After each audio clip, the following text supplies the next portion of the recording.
Hey, what's happening, everybody? This is Cameron Rhodes again with the Guided Trip Fly Fishing Podcast. Figured I'd come with you today. Weather's pretty shitty up here in the high country. We got blowing snow, rain, wind, all of it you can imagine. So I figured I'd stick inside today and either tie some bugs and sit down and do a little podcast for you guys. What we're going to be talking about today is the all natural trend. It's been on my mind recently a fair amount. This push for going all natural. And when I say that, I mean in regards to my flies. Changing it up just a little bit and focusing on the natural patterns. With this world that we live in, with all the technology that we have these days and the evolution of fly fishing and where it's going and, all the different flies that are being created, there's so many different colors, there's so many different patterns, there's so many different ways to tie them that I think we're kind of losing sight of what we started with, kind of going back to our roots just a little bit. These flies are becoming more advanced, and everybody's trying to figure out different ways to catch fish, and they have to have their own pattern, and I tied this one, or I got this one, or whatever, hey, I came up with this. But if you think about it, everybody's just kind of recreating certain flies over and over again, and changing one little thing, go, this is a new pattern I created. No, it's not a new pattern you created. It's it's an RS2 that you puts foam on or something like that, or hey, you did this. Nobody's really coming up with new stuff. They're just kind of, changing up the color scheme and, put on a different hook. And what I really want to kind of bring this up is, we need to not forget that pheasant tail rules all the land, rules the fly fishing world. It's the king. And if you look at it, a lot of flies are based off the pheasant tail. Don't get me wrong, 2-bit hooker. I love the 2-bit hooker. Great fly, but it's a pheasant tail with an extra tungsten bead. If you really break it down, I think the reason it does so well is because it has the pheasant tail profile, but it gets down deeper than, a non-weighted pheasant tail would. You put 2 tungsten beads on there, hell yeah, it's going to get down to where those fish are, and it's going to work. But what happened where we forgot about the pheasant tail? We forgot about the hare's ear. We forgot about the prince nymph. A lot of people have, and they're moving on to other things, more complicated, where everybody's creating all these different types of legs and bodies and, different materials for it and synthetic materials to create these different bugs. But what they do is they don't catch fish necessarily all the time. They catch fishermen. And that's a big thing. You go into any fly shop and they're going to have these high-end bugs and, different styles of stoneflies, of, beadhead nymphs. It could be any type, mayflies, betas, anything. But they're flashy. They're trying to sell the fishermen. They want the fishermen to buy it. It doesn't mean it's not going to work. It just means that there's other things that might work a little bit better. And so we kind of lost this point where we forgot about the all natural looking bugs that we started with. Like I said, the pheasant tail, the hare's ear, the prince nymph, these bugs are simple and they work. They're very effective. Do people really think that fish quit eating a beadhead pheasant tail or beadhead prince nymph? It depends on what size you're throwing, obviously, but do we really think they're not going to eat it anymore? Do we think they stopped? So I want to talk about it. And it's been on my mind a lot, and I know I'm pushing for it. And I know a lot of guides and fishermen alike are still pushing for, on themselves, and go, hey, I want more natural in my box. I want more natural looking bugs in my box. And it helps. Like I said, do you really think they're not going to eat it? No, of course they're going to eat it. You can take a size 20 pheasant tail. Let's, all natural size 20 pheasant tail. It's going to look like a betas. It's going to look like a little mayfly. It's going to mimic a lot of different bugs. So for you to think that it's not going to work or that you shouldn't have any in your box, that it's not going to fool trout, The only thing you're going to fool is yourself that it's not going to work.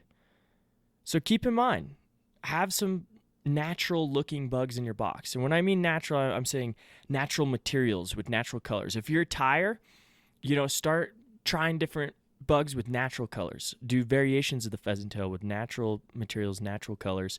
I mean, look at Skinny Nelson. Skinny Nelson's basic peacock, some thread, some pheasant tail, boom, some wire, you're done. It's a very basic bug, but guess what? It works. And it works all the time. It will work. Of course, there's a time and place for, other bugs and other, attractor nymphs and dries and different colors. And I get it. Don't get me wrong at all. I'm in the fish catching business. So having a full arsenal of flies is worth it if it's your living, for sure. I mean, it's worth it any time. You never know when you're going to need that other bug.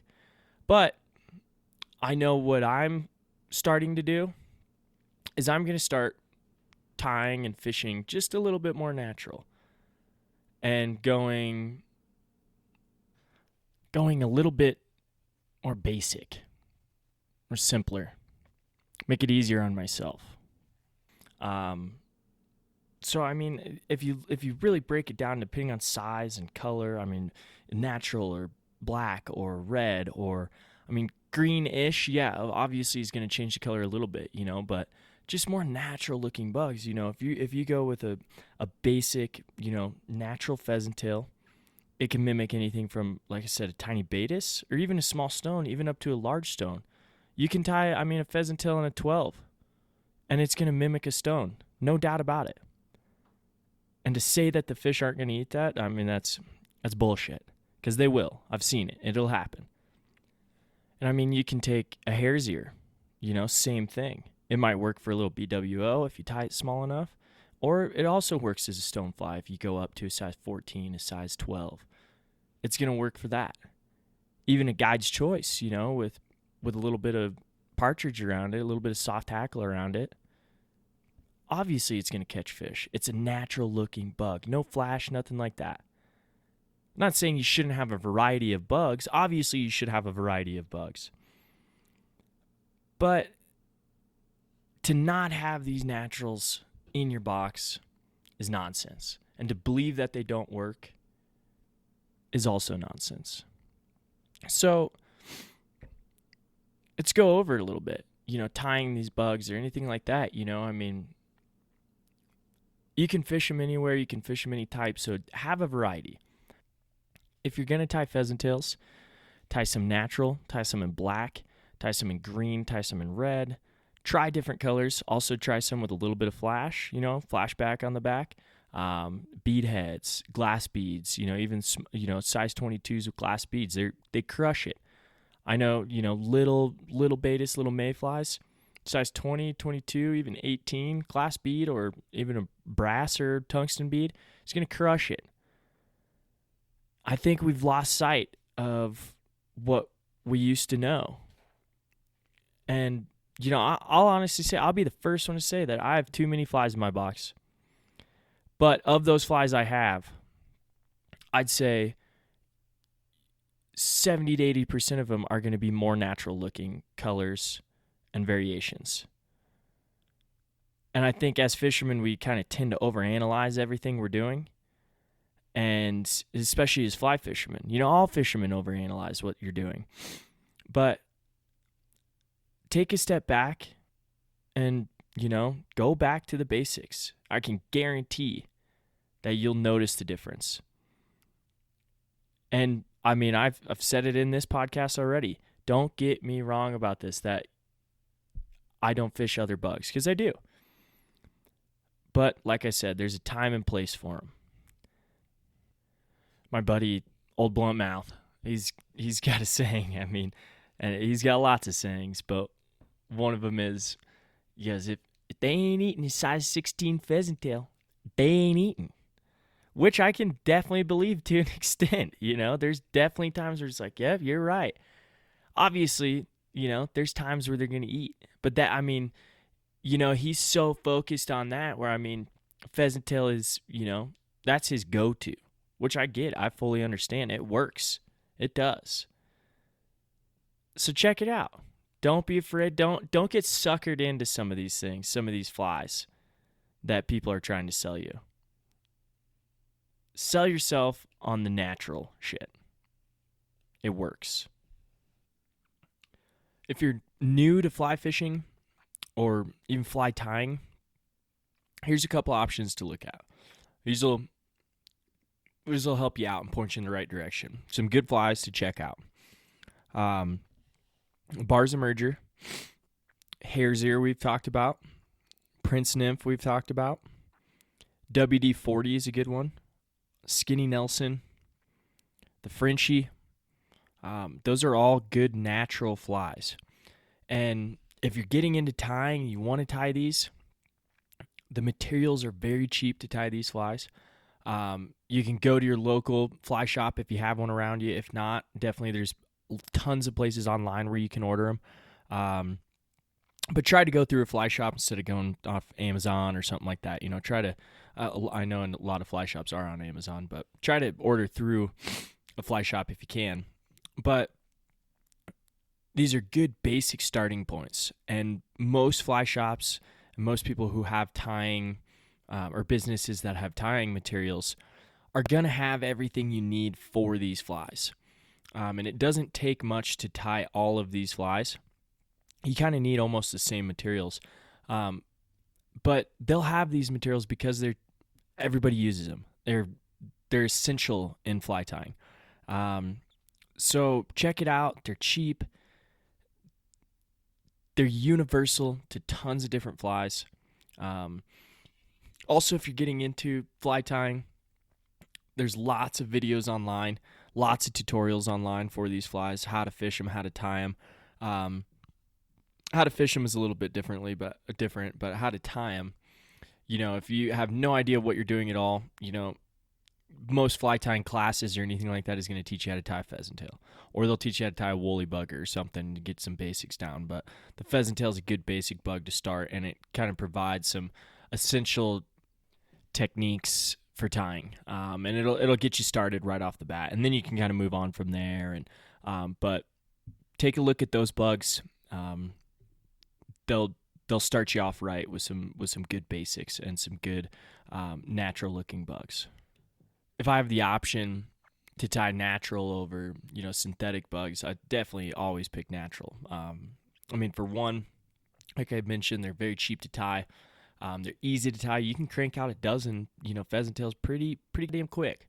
And then because they are cheap too, it's not going to be in the back of your head if you lose one going, son of a bitch, I'm not going to go, there goes another pheasant tail. No, it's like, it's a pheasant tail. No big deal. I got plenty of them. If I'm just tossing out 2-bit hookers with 2 tungsten beads on them the entire time and just throwing them into trees, then yeah, I'm going to be a little upset. But like, God dang, freaking 2 tungsten beads in the trees, that's a fair amount of money. That was a very expensive rig right there. So think about that as well.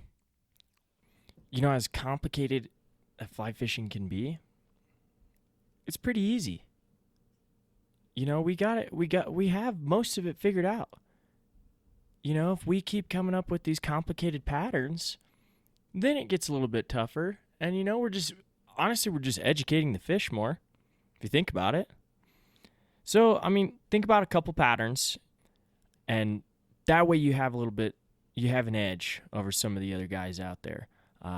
Or even on top of the fish, if they're not eating a, jujubatus, go try a pheasant tail, try a WD-40, try a Bars Emerger. Use something that looks a little bit, doesn't have the bright colors, doesn't have the synthetic wings, doesn't have, make it easy. Make it easier on yourself. If you're having trouble trying to figure out what to throw, size, color, whether I should throw a bead or not, we're going to do a podcast about fly selection. Hopefully here soon. I'm still working on it's tough getting everything together and trying to talk it all out to somebody on a podcast, or talk to everybody on the podcast how to choose what flies to use. But we will be doing a podcast about fly selection, and the best way for me to pick a fly. And so look forward to that. But as for now, that was pretty much my rant about natural looking bugs. I know it's short, it's quick, but keep it in mind. I appreciate all you guys listening. Shout out to everybody who's sent me messages on Instagram, email, and told me how much they like the show. I appreciate it. That's awesome. Hopefully you keep listening. More and more people continue to listen. If you want to email me, email is theguidedtrip@gmail.com. Send over an email. Let me know what you think. Quick to reply, hopefully. But I appreciate it, guys. Thank you very much. Enjoy.